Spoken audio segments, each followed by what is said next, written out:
Hello, everyone. Welcome. Thank you for joining today's webinar. We'll just give it a minute or so to allow other people to join and then we'll get started.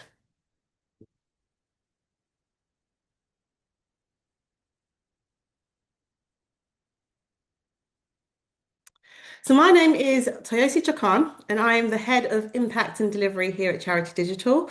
So I'll be your host throughout the webinar and would like to give you again another very warm welcome to today's session. So please do introduce yourselves in the chat and let us know where you'll be joining from. Very excited to see. Um, our webinar today is entitled Smarter Expense Management for Charities, and this will be led by Johanna Khan, who is the Customer Success Team Manager at ExpenseIn. In this webinar, we're going to explore practical ways to make the expense process a lot easier. So we're going to share some tips on how to improve financial transparency while also reducing friction for everyone involved. And charities will also learn how to overcome the common barriers to smoother expense processes. So that will be really quite useful and detailed for you. So we're going to cover the hidden cost of inefficient expense processes for charities. We'll also talk through common challenges that could slow down expense management. And lastly, we'll talk the practical steps to improve expense processes and support your staff and volunteers. But first, a really quick intro to Charity Digital for those of you that don't really know us very well. We are a registered UK charity, and our mission is to help others increase their impact by being more digital. So, just before we start, I want to share a couple of house rules and pointers for today's session. The session is going to be recorded and will be uploaded to watch on demand within about a week's time. Any slides that are shared together with any resources will also be made available to you. So don't worry if you've missed something. The closed captions are also available for today's session. And to enable these, you need to go to the bottom of the Zoom window, click the up arrow button next to closed captions, and then click on show subtitles. During the webinar, please feel free to ask any questions in the Q&A section, which is located on the Zoom menu bar for Johanna to address at the end of the presentation as well. If someone asks a question that really resonates with you, you can actually upvote it. So just click on the thumbs up icon and this will upvote it automatically. Finally, if you encounter any sound or image issues, please do let us know in the chat and we'll do our very best to get the session back to normal as soon as we can. Now I'm going to hand over to Johanna. Thank you so much, Toyosi. And hi, everyone. I'm just going to share my screen, make sure that everyone can see that first. So I've just shared the screen there. And is that visible on your end, Toyosi? Do you mind confirming? Yeah, that's brilliant. Thank you. Wonderful. Thank you. So, yes, thank you again for having me here today. As Toyosi mentioned, this session is focused on smarter expense management for charities, and in particular, how expense processes can better support both staff and volunteers. The aim today isn't to sell or promote tools, but it's more so to take a step back and look at expense management as part of the wider charity experience, how it affects people, processes, and ultimately the organization's ability to do its best work. Expense processes often develop gradually over time, but as charities grow and evolve, those same processes can start creating pressure in places that you might not expect. So today we'll be understanding the impact, looking at where things commonly break down, and exploring practical ways to make expense management simpler and more supportive. Hopefully, by the end of the session, you'll come back with a clearer picture of what good looks like and few ideas that you can take back to your organization and a sense of how small changes can really make a meaningful difference. So I know Toyosi's already introduced me, so I'll keep this brief. I'm Johanna, and I'm the lead at lead. I lead the customer success team at ExpenseIn. I work closely with our customers, including many charities, to help make sure their expense process is practical, supportive, and actually works for their teams, staff, and volunteers. We went through the agenda very briefly, so I'll just quickly cover and outline the main points here. We'll begin by looking at why expense processes matter more than sometimes we give them credit for, particularly in the charity environment, which will set the context for why it's worth spending time on this topic in the first place. From there, we'll pause and we'll look at where the expense processes sit today, with a quick opportunity to reflect on your own organization's position. We'll then explore the visible impact of poor expense processes, not just on finance teams, but on staff, volunteers, and the wider organizations, before digging into where those processes typically break down in practice. And once we've set that foundation, we'll look at what a smarter expense workflow looks like for charities and what better processes can actually achieve when they're working well. We'll also share some practical steps charities can take to start improving their expense process without needing to change everything at once. We'll touch on how digital tools can enable smarter expense management when they're used to support clear processes rather than add complexity. And finally, we'll wrap up with a few key takeaways and next steps.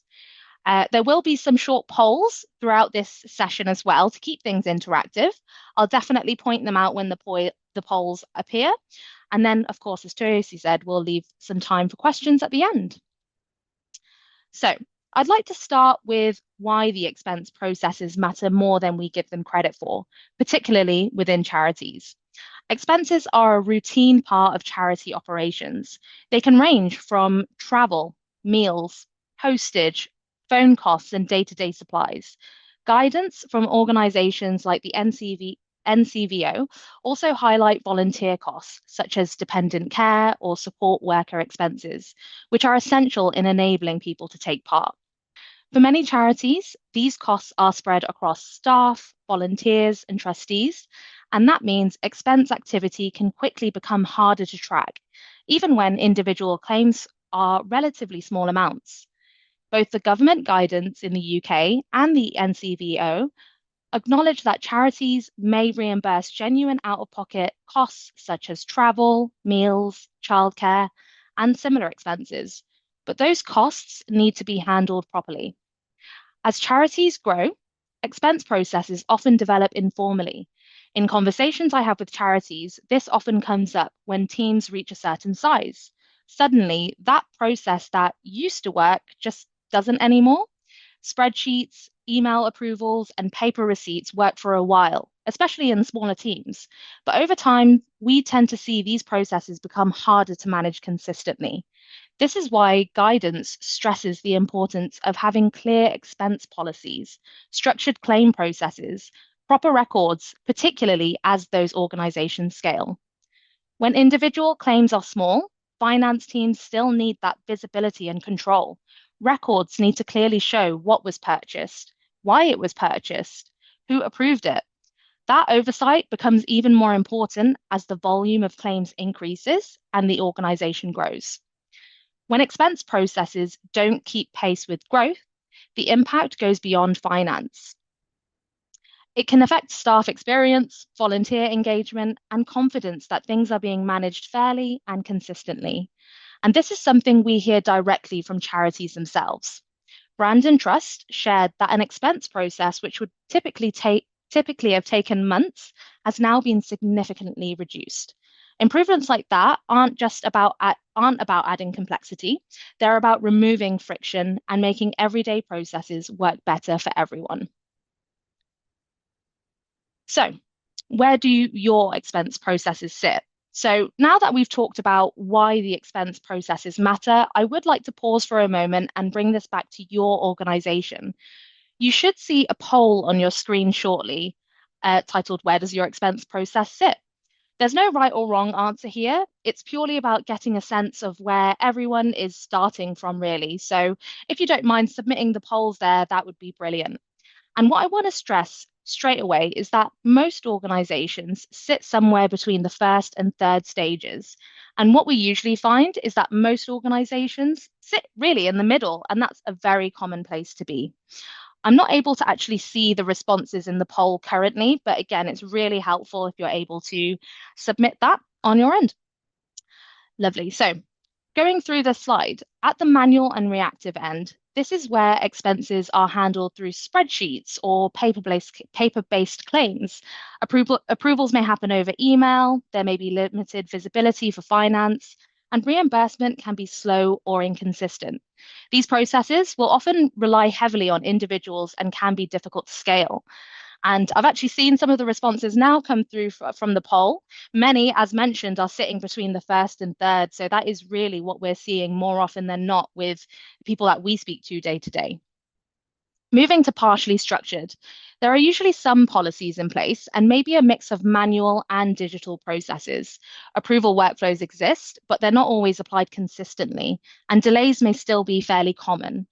This is often a transition phase as the organizations grow.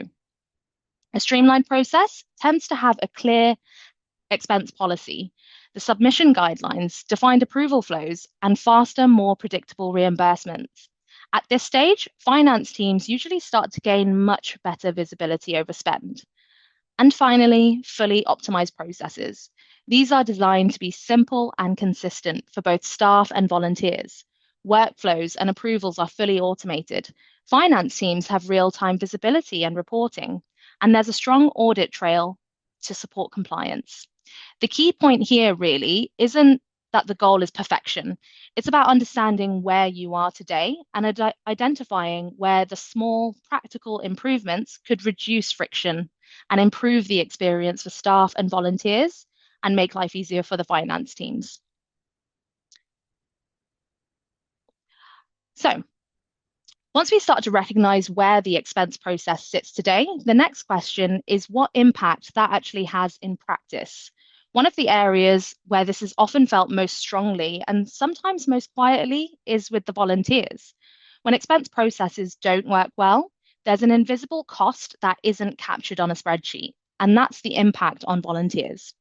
Volunteers may end up covering expenses themselves, whether that's travel, meals, or everyday costs needed to take part. And for some people, that is manageable, but for others, it simply isn't. In reality, not everyone can afford to volunteer regularly. And if they're left out of pocket, over time, this can unintentionally create barriers to participation, even when the intention is never to exclude anyone. And this matters because volunteering plays such a significant role across the UK. According to the NCVO UK Civil Society Almanac, around 14.2 million people volunteer through a group, club, or organisation at least once a year, and 8.3 million people do so at least once a month. That is a huge number of people giving their time, skills, and energy. Having clear, manageable expense processes help ensure that the volunteering remains accessible, fair, and inclusive, rather than becoming something that only certain people can afford to do. So, when we talk about improving expense management, it's not just a finance issue, it's about supporting volunteers properly and making it easier for them to continue contributing in a sustainable way. So, alongside the impact on volunteers, the poor expense processes also have a very real day-to-day impact on staff. And that impact is often felt through the amount of time and energy spent on admin. For staff, the effects of inefficient expense processes are often felt through frustration with administration. Time gets lost searching for receipts that have been misplaced, left in a bag, or forgotten about until weeks later. This often leads to things like follow-up emails, repeated reminders, and extra admin for both staff and finance teams. Approval processes can also add frustration. There may be multiple approval steps, uncertainty around who needs to sign something off, or delays when someone is unavailable. And all of this can slow down reimbursements more than expected. Quite often, staff are asked to submit the same information more than once, entering details into a spreadsheet, then copying them into an email or resending information that's already been provided elsewhere. Even once a claim is approved, the admin doesn't always stop there. Finance teams often need to take that same data and manually input it into the accounting system, whether that's for reconciliation, reporting, or month-end processes. That extra step also will add more time, more repetition, and then more room for error, turning what should be a straightforward process into a chain of manual tasks. Individually, these things might seem quite small, but together they can create barriers. From our 2025 survey, 10% of employees were chased daily for missing receipts, and 28% were chased weekly. And when you add all of that repetition up and then the follow-up with it, that's around 209 hours a year lost to duplicative work. This is something that finance teams will often say to me that surprises them. They don't realize how much time is being lost across the organization until they step back and take a look at it. And at the end of the day, this is all that time that is lost to administration rather than going towards service delivery. And it's a challenge that affects staff across the organization. So, all of that admin and constant back and forth often leads to another challenge that we hear about a lot, which is delays in reimbursements. When expense processes are inefficient or overly manual, reimbursements can end up taking weeks rather than days. For staff and volunteers, one of the biggest frustrations is lack of visibility. Once a claim has been submitted, it's not always clear where that's up to. Has it been received, approved, or even paid?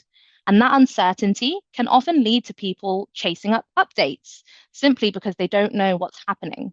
On the other side, finance teams frequently find themselves dealing with follow-up emails and queries about claim status, which adds even more to their already busy day-to-day processes.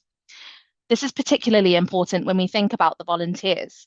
Research shows that only 50%, 55% of volunteers say their organization would reimburse expenses if they asked, and 16% aren't even sure. That uncertainty alone can be enough to discourage people from submitting claims or volunteering regularly. From a staff perspective, 28% of employees describe their expense management as time consuming and manual, which often links directly to those delays in processing and payment.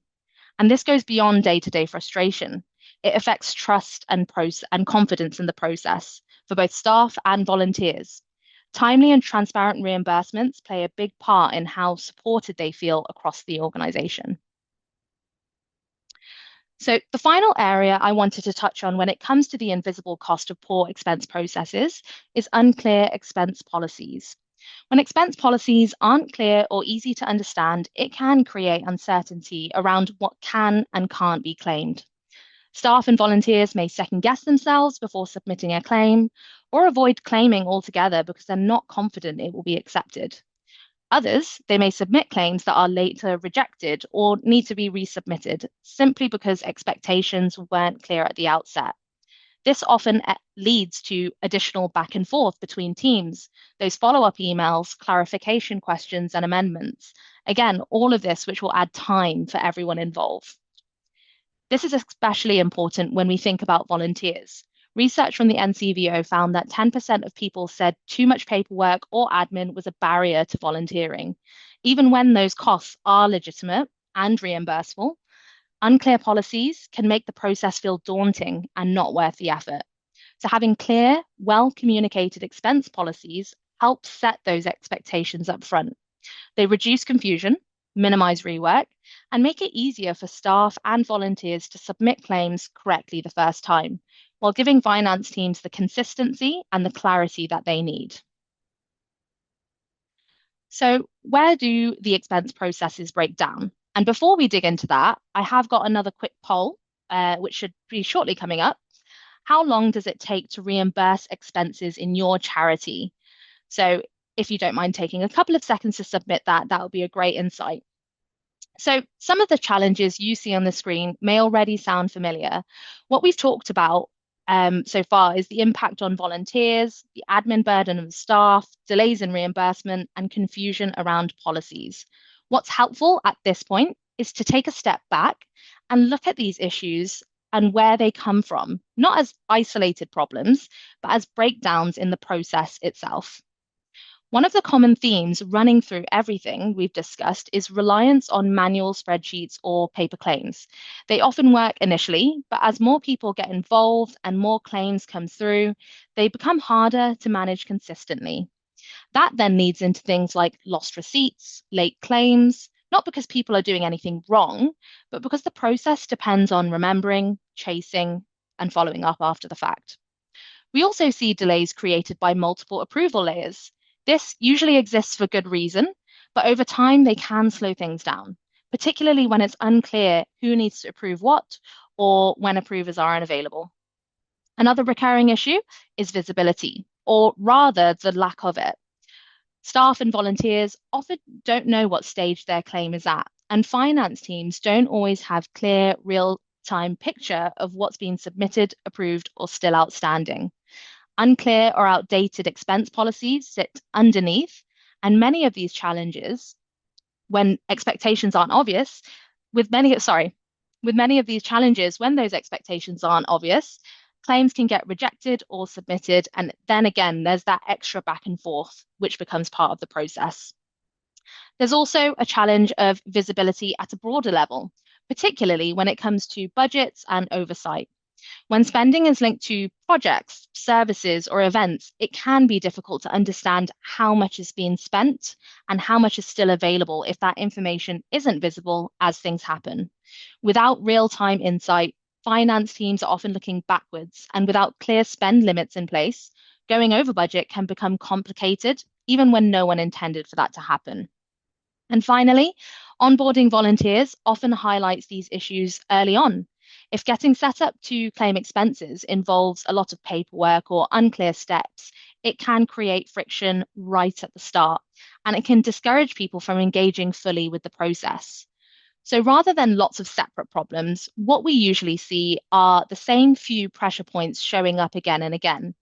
In fact, it's very rare that everything breaks down in one place. Most often, it's small issues across the processor that will add up. And that's useful because it means improving the process, even in small ways, can have a much wider impact than it might first appear.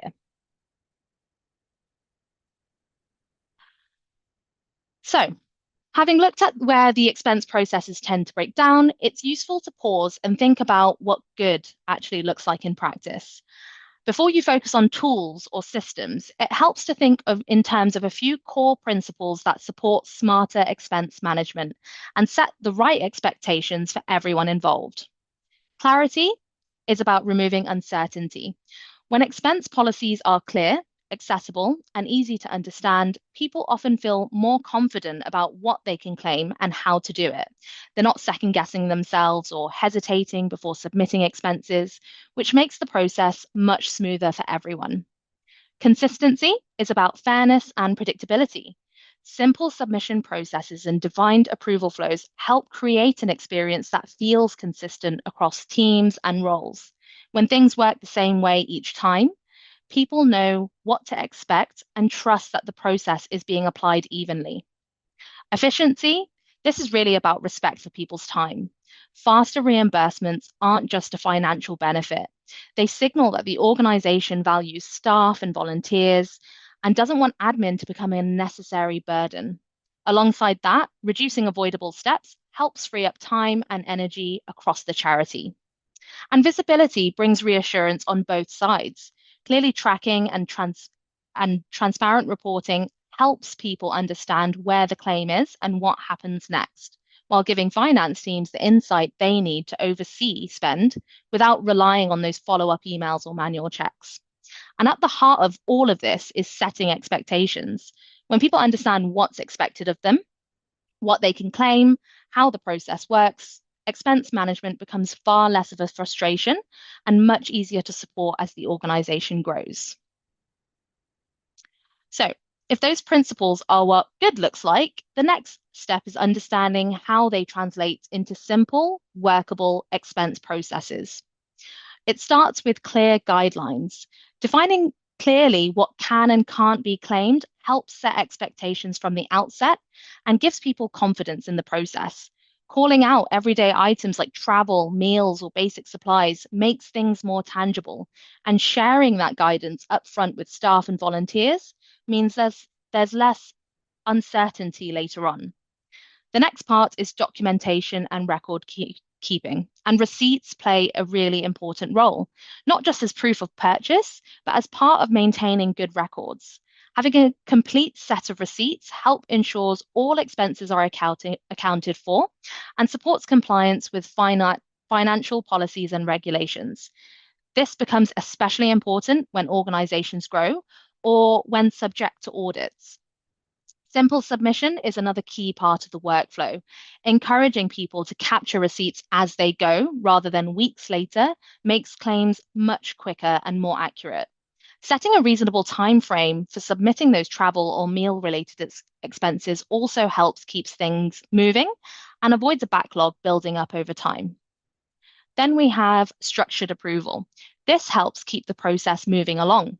Having a clearly defined approver and setting the expectations around the approval timelines will add predictability without introducing unnecessary layers or delays. When people know what will happen every time they submit a claim, the whole experience becomes much clearer. They know who is reviewing their expense, roughly how long it will take, and who to go to if there is a question.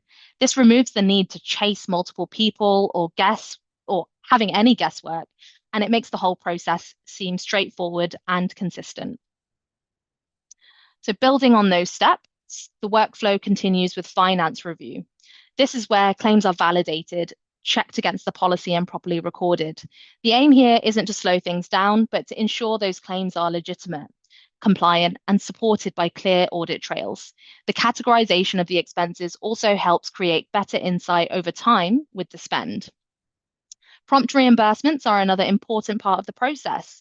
Processing payments on a regular cycle, whether that's weekly, bi-weekly, monthly, whatever that is, helping set those clear expectations, reduces that uncertainty. Communicating the timelines clearly reassures staff and volunteers and helps remove any financial barriers, particularly for people who may be covering costs personally. Reporting and visibility brings a lot of this together, tracking spend by category, project, or event, and monitoring trends over time gives finance teams and leadership a clear picture of where the money is going. The visibility supports better decision making and helps charities stay in control without relying on manual tracking. And finally, continuous improvement. Expense processes should not be static. Reviewing policies regularly, gathering feedback from staff and volunteers, and identifying bottlenecks helps ensures the process continues to work as the organization evolves. Taken together, this workflow isn't about perfection or adding complexity. It's really about creating a process that's clear, manageable, and responsive to the people using it. So when those principles and workflows are in place, this is what better expense processes actually make possible.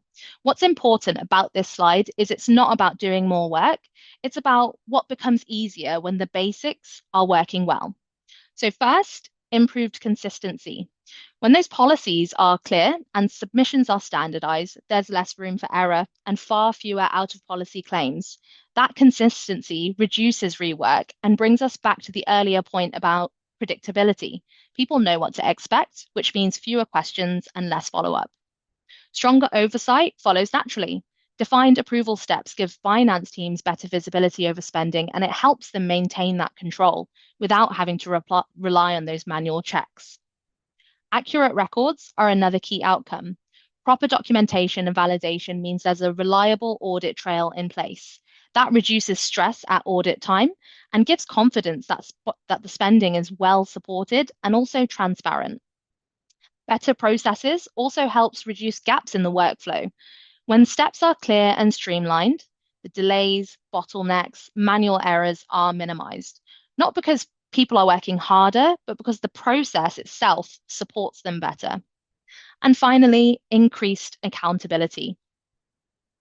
Clear roles and approvals mean responsibility sits in the right places at each stage, which helps build trust across the organization and removes ambiguity about ownership.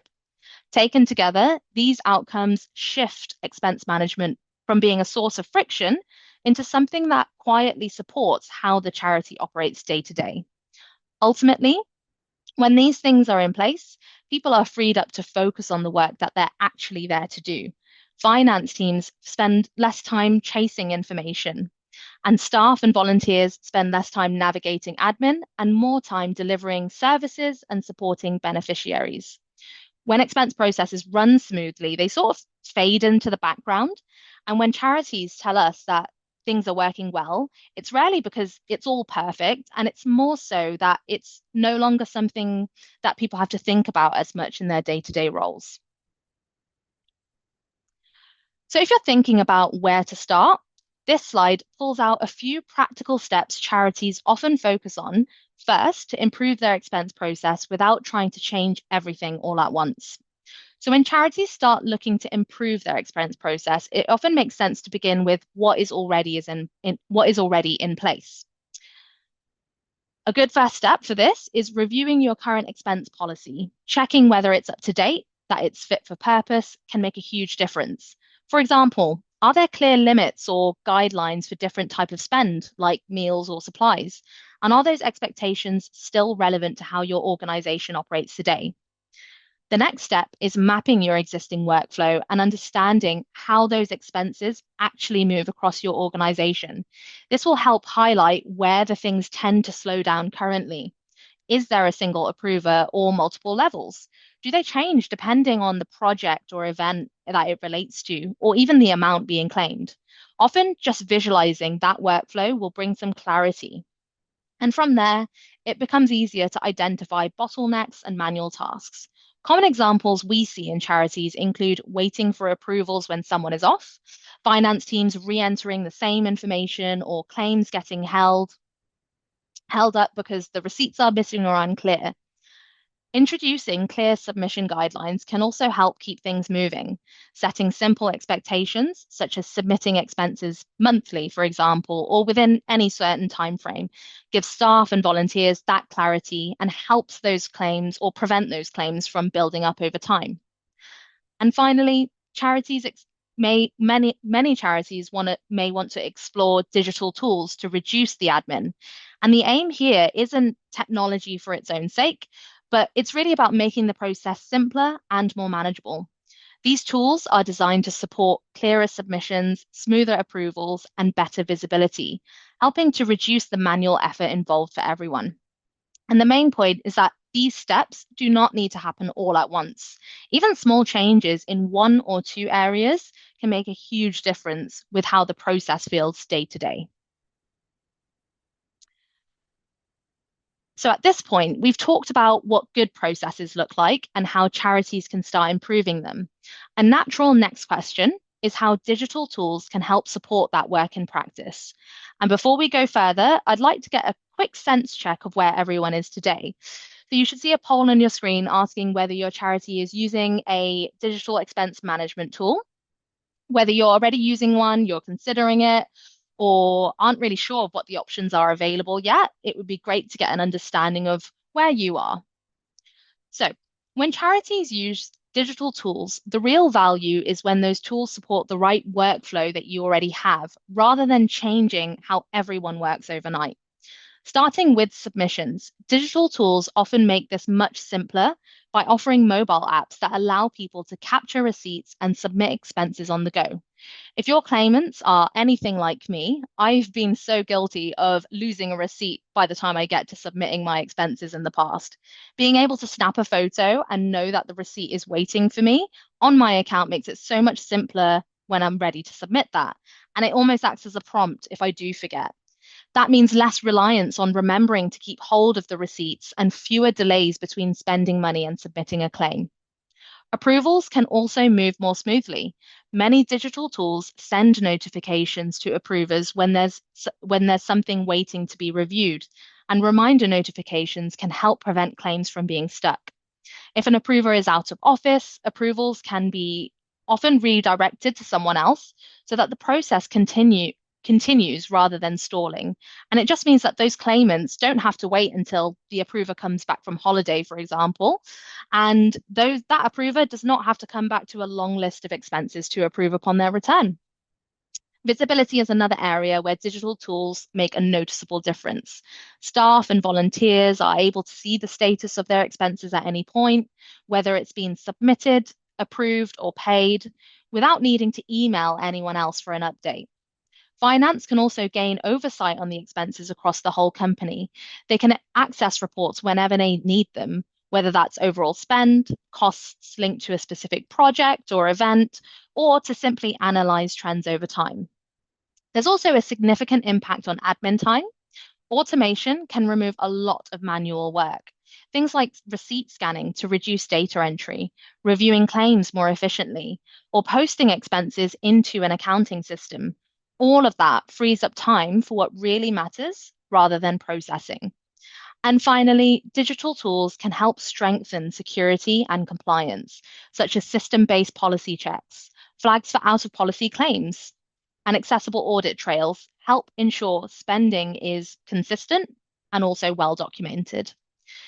This makes it much easier to demonstrate good governance without adding any additional steps for people to follow. And the important thing is that digital tools work best when they're reinforcing clear policies and expectations. When introduced in the right way, they shouldn't add complexity. They should help good processes run more smoothly and consistently behind the scenes. So, to wrap things up, I wanted to bring this back to the bigger picture and leave you with a few key takeaways. What we've looked at today isn't that expense processes impact far more, sorry, what we've looked at today is that the expense processes impact far more teams than just the finance teams.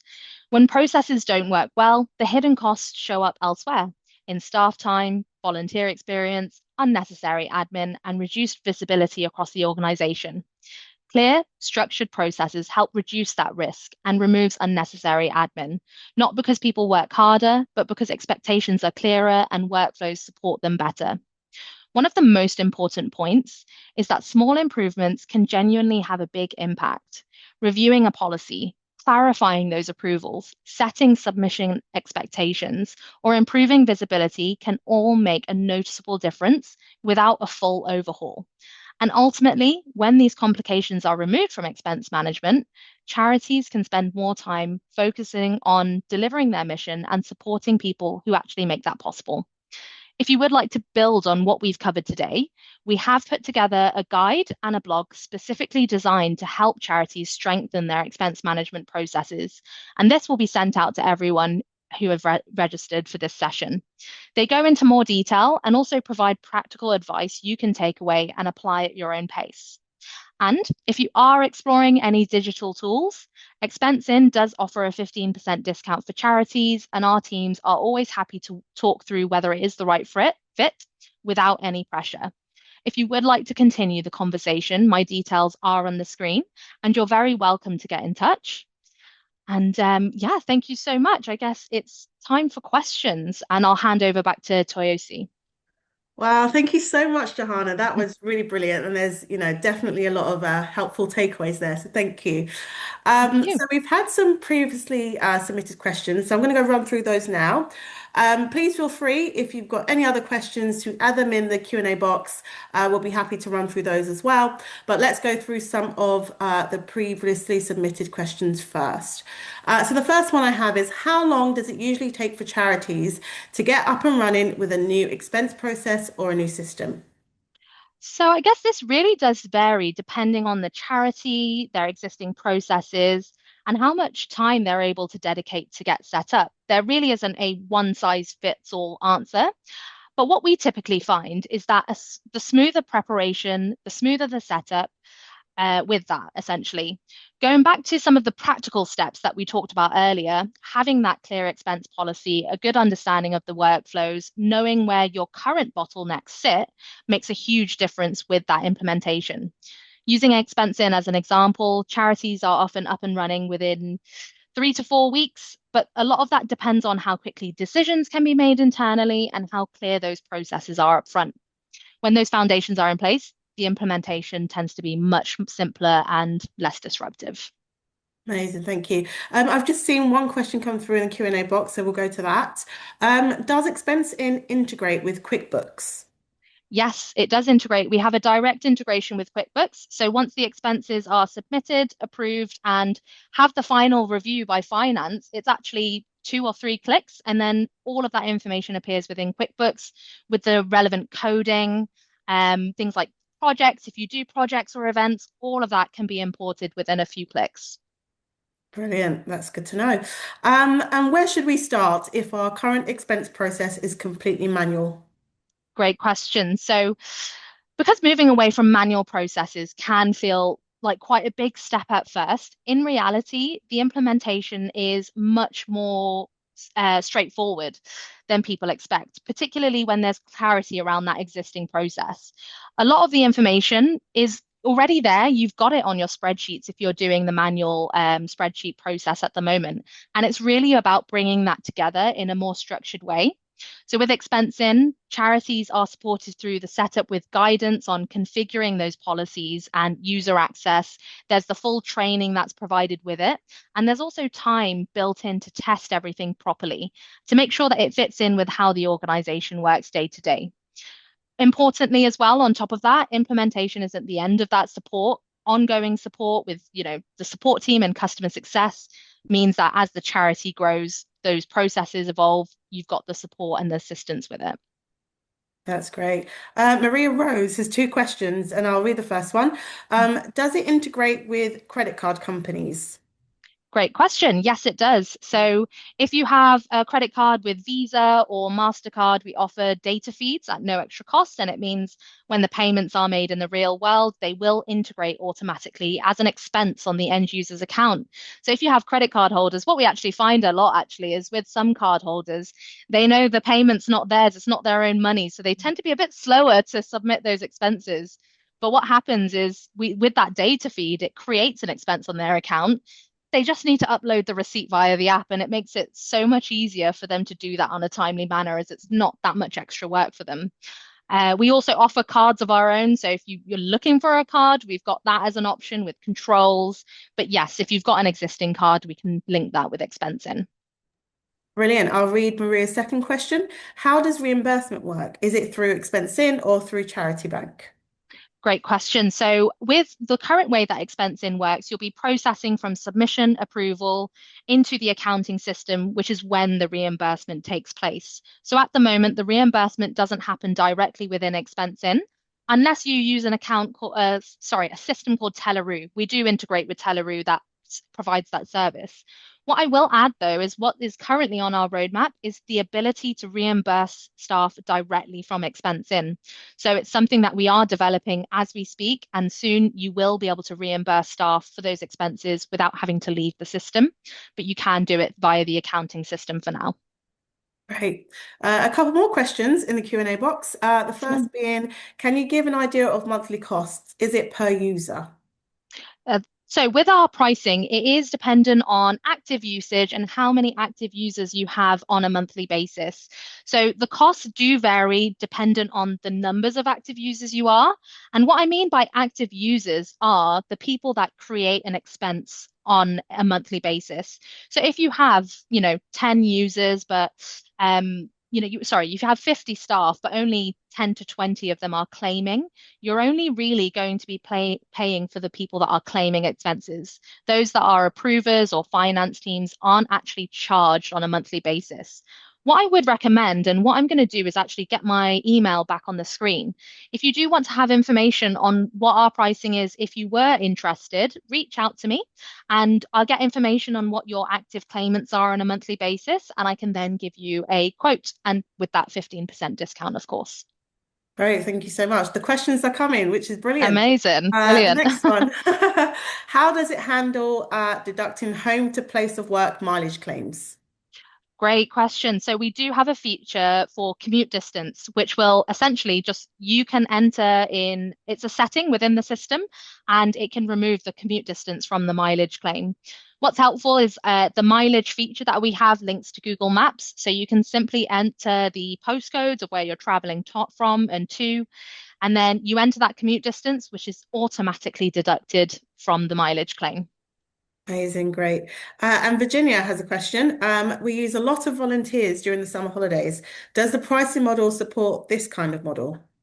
Yes, absolutely. So we actually offer an ad hoc module purely for volunteers. The ad hoc module is a stripped back version of ExpenseIn. It still has things like the mileage calculation and the ease of being able to create expenses. However, it is exactly dependent on the usage of volunteer expenses that you have on a monthly basis. For example, if you only have volunteers on those summer months, the ad hoc module will then charge for the exact amount of volunteer claimants that month. And then the months that they're not claiming, that will then reduce. So it's a slightly different pricing model to Yeah. our main expense module. Great. I'm just going to do another couple of questions from our Sure. previously submitted, if that's okay. Yeah. So, what are the most common challenges charities face during implementation, and how can they overcome them to avoid setbacks? So, the most common challenges they may face, I would say one of the most common challenges we see is charities not being fully clear on what they need at the point when they start looking for a digital tool. So, sometimes a system is selected, and it's only during the implementation that it becomes clear that certain features are missing, or the way the platform works doesn't quite align with existing workflows. So, having a clear picture of your own requirements up front makes a huge difference. Understanding those things like, how the expenses are approved, those delays that you get, and so on. Another thing can be capacity. Charities are often, and I'm sure you will know, you're very busy. So setting aside that time to be able to engage with the implementation process is vital, and it helps keep things moving without any last minute pressure. Great, that's good to know. And lastly, what ongoing support do charities typically need once a new expense process or system is in place? Great question. So I think one of the most important things after implementation is continuing to review how those processes are working in practice. Charities can change over time, teams grow, volunteers come and go, and new projects start. So it's important that expense processes evolve alongside that. Regular check-ins, account reviews with the customer success team. These things will help charities step back and assess what's working well, where it can be improved, sorry, and if requirements change, those, processes can be adjusted. Great. So two more questions have just come into the Amazing. Q&A box. So let's do those. Maria again, is there an account admin cost per year? No, there is no account admin cost. The costs are purely on the average claimants that you have on any given month, and that will be set throughout each month. Great. And Bakello, hopefully I said that right. Apologies if not. Are the receipts necessary when purchasing with direct debit card while transactions appear on the statements? I'll read that again. Sorry. Are the receipts necessary when purchasing with debit card while transactions appear on the statements? So, with the receipt and the attachment of that, that's really up to the organization. So, we do have the policy rules that will flag if you need a receipt attached every time. So, for example, many people may need, for their purchase expense or mileage expense, they want a receipt attached every time. That policy rule will enforce that. It's really up to you how you want to do that. And it means for those company card ones, you can ensure that they're not enforced, and therefore it's up to you. Great. Well, thank you so much, Johanna. It's been a Thank really you. insightful session, some really great questions there. And thank you all for attending. We have a lot more events coming up, including our Digital Fundraising Summit next month, which is back for its eighth year on 14th of May. So we will pop a link in the chat for you to sign up. And finally, if you could share your feedback with us, that would be absolutely fantastic. It's really important to us to help us to continue to develop these webinars. And we look forward to seeing you at another one soon. Thank you so much. Thank you, Johanna. Thank you so much. Have a great day, everyone.